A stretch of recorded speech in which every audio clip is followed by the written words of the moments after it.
Big boss ನೀವು ಕಳೆದಂತಹ ಖುಷಿ ಕ್ಷಣಗಳನ್ನ ನಮ್ಮ ಜೊತೆ ಹಂಚ್ಕೊಳ್ಳೋದಾದ್ರೆ ಫಸ್ಟ್ ಒಂದು ವಾರ ನೀವು ಜಂಟಿ ಆಗಿದ್ರಿ, ಬಹಳ ಅವಾಗ ಒಂದು 4 ದಿನ ಸರಿ ಹೋಯ್ತು. ಬಟ್ 2ನೇ ವಾರ ನೀವು ಗ್ಲಾಸ್ ಎಲ್ಲ ಹೊಡೆದಾಕಿ ಡಾಗ್ ಬ್ರೀಡರ್ ಸತೀಶ್ ಅವ್ರ ಮೇಲೆಲ್ಲ ತುಂಬಾ ಎಗರಾಡಿದ್ರಿ.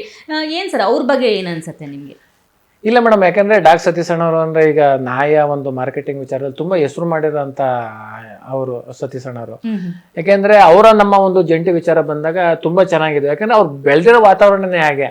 ಯಾಕೆಂದ್ರೆ ಅವರು ಬ್ಯೂಟಿಗೆ ಜಾಸ್ತಿ ಕೊಡ್ತಾರೆ. ನಾನು ಗಂಡು ಮಕ್ಳು ಅಷ್ಟೊಂದು ಬ್ಯೂಟಿ ಮಾಡ್ಕೋತಾರೆ ಅಂತ ನಾನು ಸತ್ಯವಾಗಿ ನೋಡುತ್ತೆ ಅಲ್ಲಿ ಸತೀಶ್ ಅಣ್ಣವ್ರನ್ನ ಬಿಗ್ ಬಾಸ್ ನಲ್ಲಿ. ಯಾಕೆಂದ್ರೆ ಹೆಣ್ಮಕ್ಳು ಅಷ್ಟೊಂದು ಟೈಮ್ ತಗೊಳಕ್ ಸಾಧ್ಯನೇ ಇಲ್ಲ. ಯಾವ ಹೆಣ್ಮಕ್ಳಾದ್ರೂ ಅವ್ರು 2ರಷ್ಟು ಟೈಮ್ನ ಸತೀಶ್ ಅಣ್ಣವ್ರು ತಗೋತಾರೆ. ಒಂದೊಂದು ಟೈಮ್ನಲ್ಲಿ ಏನಾಗ್ತದೆ ಅಂದ್ರೆ, ಈಗ ಹೆಣ್ಮಕ್ಳು ಎಷ್ಟೇ ಮೇಕಪ್ ಮಾಡ್ಕೊಂಡಿದ್ರು ಒಂದೊಂದು ಟೈಮ್ನಲ್ಲಿ ಮೇಕಪ್ನ ರಿಮೂವ್ ಮಾಡೋಕ್ಕಿಂತ ಮುಂಚೆನೆ ಹಾಗೆ ಮಲಗ್ಬಿಡ್ತಿರ್ಬೇಕು ಅಂದ್ರೆ.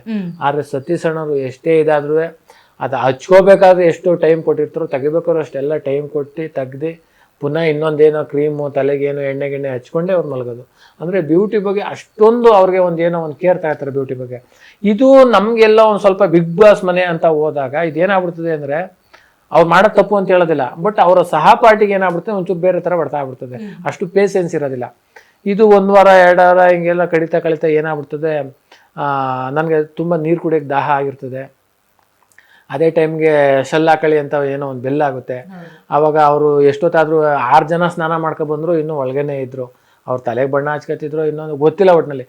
ಅಷ್ಟು ಟೈಮ್ ಅವ್ರು ಅಲ್ಲಿದ್ದಾಗ ಅಷ್ಟು ಕಾಯೋವಂಥ ಪೇಷನ್ಸ್ ಯಾರಿಗೂ ಇರೋದಿಲ್ಲ. ಹಂಗಿದ್ದಾಗ ನಾನು ಏನು ಮಾಡ್ತೀನಿ, ನೀರು ಕುಡಿಯೋಕೆ ಅಂತ ಹೊರಟೋಗ್ಬಿಡ್ತೀನಿ. ನೀರು ಕುಡ್ಕೊಂಡು ಯಾರಿಗೂ ಗೊತ್ತಾಗ್ದಂಗೆ ಬಂದ್ ಮಾಡೋಣ ಅಂತ. ಆಗ ಅಲ್ಲಿ ಕಾಕ್ರೋಚ್ ಸುಧೀರಣ್ಣ, ನೀವು ಜಂಟಿ ಅಲ್ವಾ, ಅವ್ರು ಇಲ್ಲದೆ ಹೆಂಗ್ ಬಂದ್ರಿ ಹಾಗೆ ಹೀಗೆ ಅಂದ. ಅವ್ರಿಗೂ ನಮಗೂ ಮಾತು ಬೆಳೀತದೆ.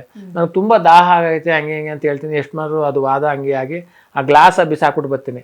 ಬಿಸಾಕ್ಬಿಟ್ಟು ಬಂದಾಗ ಚಂದ್ರಪ್ರಭರ್ಗೆ ಯಾವುದು ಇದು ಇರಿಟೇಷನ್ ಆಗ್ತೈತೆ, ನೀವೇ ಅವರ ಮನಸ್ಥಿತಿನ ಅರ್ಥ ಮಾಡ್ಕೊಳ್ಳಿ ಅಂದ್ಬಿಟ್ಟು ಸಹಪಾಠಿಗಳು ಸತೀಶ್ ಅಣ್ಣ ಅವ್ರಿವ್ರಿಗೆಲ್ಲ ವಾದ ಗೀದ ಆದಾಗ ಅದೇನಾಗ್ಬಿಡ್ತದೆ, ಒಂದು ಸ್ವಲ್ಪ ಜೋರಾಗೆ ಜಗಳ ಆಗ್ತದೆ. ಜೋರಾಗಿ ಜಗಳ ಆದ್ಮೇಲೆ ಏನಾಗ್ತದೆ ನೋಡ್ದೆ, ಇದು ನಾವೆಲ್ಲ ಮಾಡ್ತೀವಿ 20 ಗಂಟೆ ತಮಾಷೆಗೆ ಅಂತ ಅಂತಾರೆ. ನಾನು ಅಳ್ತಾ ಕೂತಿದ್ದೀನಿ, ಇದೆಲ್ಲ ಆಗೋಯ್ತಲ್ಲ ಅಂತ. ಬಟ್ ಅಳ್ತಾ ಇದ್ರು ಅವರು ನಾವು ಮಾತಾಡ್ಕೊಂಡಿದ್ವಿ ಅಲ್ಲ, ಅದನ್ನೇ ಹೇಳ್ತಾ ಇದ್ದೀನಿ.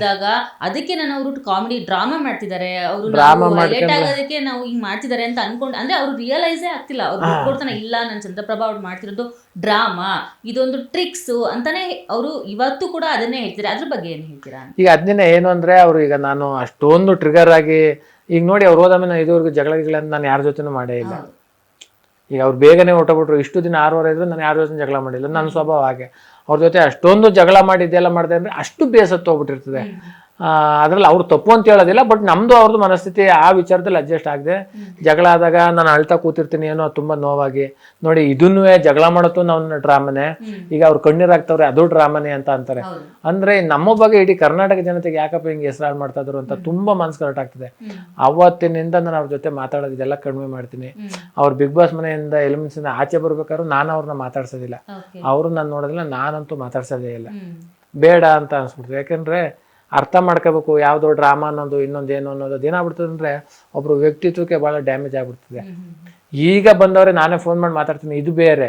ಬಟ್ ಅಲ್ಲಿದ್ದಾಗ ನಾನು ಒಬ್ಬ ಸ್ಪರ್ಧಿ ಆಗಿದ್ದಾಗ, ಅವರು ಸ್ಪರ್ಧಿ ಆದಾಗ ನಾವು ಸ್ಪರ್ಧೆ ಕಡೆಗೆ ಗಮನ ಕೊಡ್ಬೇಕು. ಪ್ರತಿ ವಾರ ಒಬ್ಬೊಬ್ರು ಹೋಗ್ತಾ ಇರ್ತೀವಿ, ಕೊನೆಗಳಿದ್ದೀವಿ ಒಬ್ರು. ಅಲ್ಲಿದ್ದಾಗ ಗೇಮ್ ಕಡೆಗೆ ನಾವು ಜಾಸ್ತಿ ನಮ್ಮ ಕಾನ್ಸಂಟ್ರೇಷನ್ ಆ ಕಡೆ ಇರಬೇಕು. ನಮ್ಮ ಅದು ಬಿಟ್ಟು ಬೇರೆ ಕಡೆ ಹೋಗ್ತಾ ಐತೆ ಅಂತ ಹೇಳ್ಬಿಟ್ಟು ಅವ್ರಿಗೂ ನಮ್ಗೆ ದೊಡ್ಡ ಜಗಳ ಆಗಿ